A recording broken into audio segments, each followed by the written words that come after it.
Now, in Belarus, the largest anti-government protests since last week's disputed elections have been taking place, with further calls for Alexander Lukashenko to step down.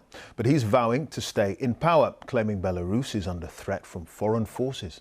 Mr. Lukashenko is accused of rigging the vote and unleashing a violent crackdown against demonstrators.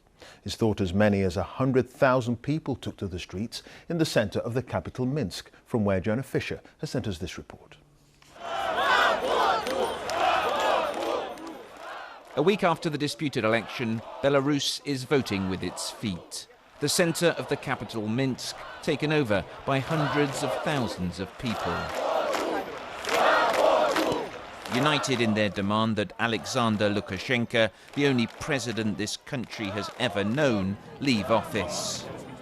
Well, I really hope that when he sees all these people, he will step down. You really think that's likely? He's been here a long time. Maybe it's...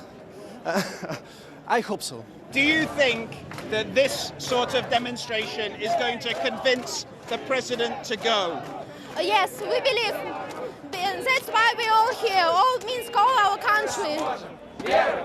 Belarus has never seen scenes like this before. A couple of weeks ago, demonstrations were extremely rare and they were usually brutally snuffed out by the government. Now there are people marching as far as the eye can see through the centre of the capital, Minsk.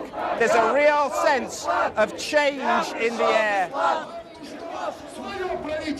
But for now, President Lukashenko clings on to power. This was his rally today in Minsk. Just a few thousand showed up, an embarrassing turnout for a man who claims to have won 80% of the vote. In a defiant speech, he rejected calls for new elections, telling his supporters that NATO tanks were near the border. Leave, leave, they chant, but exactly how that happens is far from clear.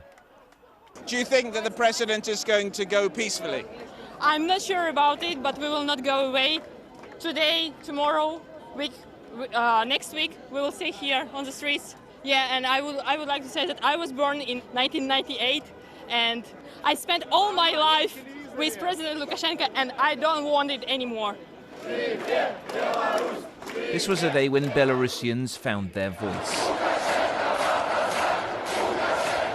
Lukashenko, lock him up, they're saying here. Europe's longest-serving leader may have passed the point of no return.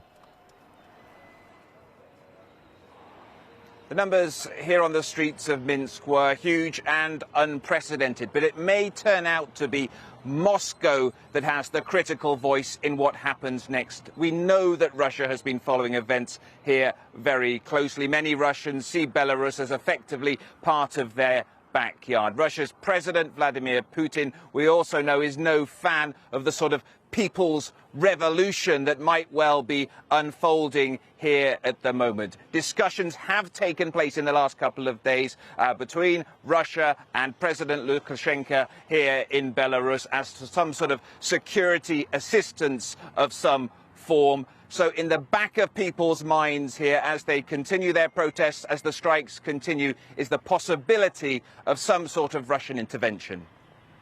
Jonah, thank you for that. Jonah Fisher there live in Minsk.